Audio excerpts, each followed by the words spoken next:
जय शिवराय भावांनो. मनोज जरांगे पाटील यांनी मराठा आरक्षणासाठी खूप मोठा असा लढा दिलेला आहे आणि त्यानंतर हैदराबाद गॅजेट लागू करावं म्हणून त्यांनी मुंबई इथं सुद्धा उपोषण केलं होतं. आणि त्या उपोषणाच्या वेळी सर्व महाराष्ट्रातील मराठा समाज हा मुंबईला पोहोचला होता. आणि त्याच वेळीस मराठा आरक्षण उपसमितीचे अध्यक्ष श्री राधाकृष्ण विखे पाटील यांनी त्यावेळेस एक शासन निर्णय आणला तिथं.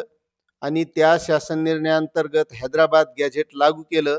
आणि आता हैदराबाद गॅजेटनुसार मराठा समाजातील ज्या ज्या लोकांच्या कुणबीच्या नोंदी आढळल्या नाहीत अशा लोकांना हे आरक्षण मिळेल असं त्या शासन निर्णयातून सांगितलं होतं. मात्र पाहिजे तशी त्या शासन निर्णयाची अंमलबजावणी झाली नाही आणि तेवढे प्रमाणपत्र हे कुणबी समाजातील किंवा मराठा समाजातील जे काही लोक असतील यांना हे मिळालेले नाही. मग याची अंमलबजावणी करावी म्हणून आता मनोज जरांगे पाटील यांनी आता सध्या अधिवेशन चालू आहे आणि या अधिवेशनामध्ये तो शासन निर्णय लागू करावा आणि त्याची तात्काळ अंमलबजावणी करावी. अंमलबजावणी जर केली नाही तर पुन्हा उपोषण करू असा इशारा दिला होता. आणि त्यानंतर मराठा आरक्षण उपसमितीचे अध्यक्ष राधाकृष्ण विखे पाटील यांनी या शासन निर्णयासंदर्भात हैदराबाद गॅझेटमधील ज्या काही तरतुदी आहेत त्या लागू करण्यासाठी जिल्हाधिकारी आणि विभागीय आयुक्त यांची बैठक घेण्याची घोषणा केली आहे. आणि जो काही शासन निर्णय त्यावेळेस काढला होता त्याची अंमलबजावणी करू अशी सुद्धा घोषणा केली आहे. आणि त्यानंतर आता ते बैठक घेणार आहेत आणि बैठकीनंतर मग त्या बैठकीमध्ये तशा प्रकारच्या सूचना दिल्या जातील.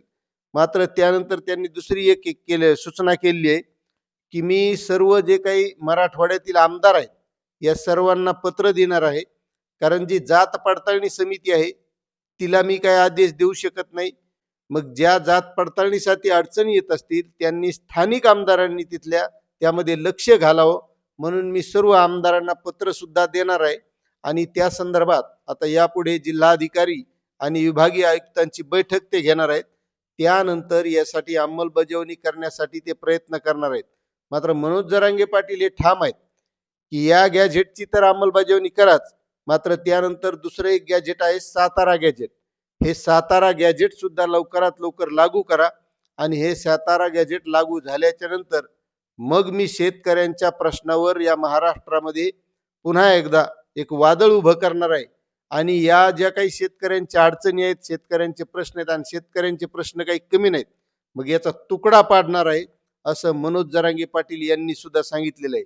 मात्र 2 सप्टेंबर 2025 रोजी निघालेला शासन निर्णय आणि त्याची आतापर्यंत अंमलबजावणी पाहिजे तेवढ्या प्रमाणात झाली नाही. आणि जे काही मराठा समाजातील बेरोजगार तरुण असतील किंवा ज्यांना जात प्रमाणपत्र हवं आहे त्यांनी सुद्धा पाहिजे तेवढ्या प्रमाणात ऑनलाईन पद्धतीने यासाठी अर्ज केलेले नाहीत. मात्र त्यांनी सुद्धा प्रयत्न करणं गरजेचं आहे. आणि ज्यावेळेस आपण यासाठी अर्ज करू त्यावेळेस आपल्याला यामध्ये काय अडचणी येतात काय येत नाहीत या संदर्भात लक्षात येईल. मग नेमकं शासन निर्णय जो आहे त्यावेळेस 2 सप्टेंबर 2025 रोजी काढलेला, तर त्या शासन निर्णयासंदर्भात अधिकारी सुद्धा आपल्याला ज्या अडचणी असतील त्या आपल्याला सांगतील. आणि त्या संदर्भात मग आपल्याला पुन्हा एकदा मनोज जरांगे पाटील हे आंदोलन करणार आहेत असं सांगतात त्यावेळेस ते बैठक घेतात अगोदर. आणि त्यामध्ये ज्या काही अडचणी येतात त्या स्वतः जाणून घेतात. आणि मग त्या संदर्भात ते वरिष्ठ मंत्र्यांशी मराठा आरक्षण समितीचे अध्यक्ष राधाकृष्ण विखे पाटील यांच्याशी बोलतात. आणि मग त्यासाठी ते पुन्हा एकदा प्रयत्न करतात. मात्र आपलंही काम आहे की यासाठी आपण अर्ज करणं, त्यामध्ये काय अडचणी येतात या मनोज जरांगे पाटील यांच्याशी चर्चा करून सांगणं आणि त्यानंतर मग पुढची दिशा ठरत असते. मात्र आपलाही तेवढा त्यासाठी सहभाग असणं गरजेचं आहे. आता मराठा आरक्षण समितीचे अध्यक्ष राधाकृष्ण विखे पाटील यांनी बैठक घेण्याचं सांगितले. बैठक घेतल्याच्या नंतर आता त्यामध्ये काय अपडेट माहिती येते ती आपण देण्याचा नक्कीच प्रयत्न करू. मात्र हे आरक्षण मिळवण्यासाठी समाजाने सुद्धा तितकाच पुढाकार घेणं गरजेचं आहे. धन्यवाद.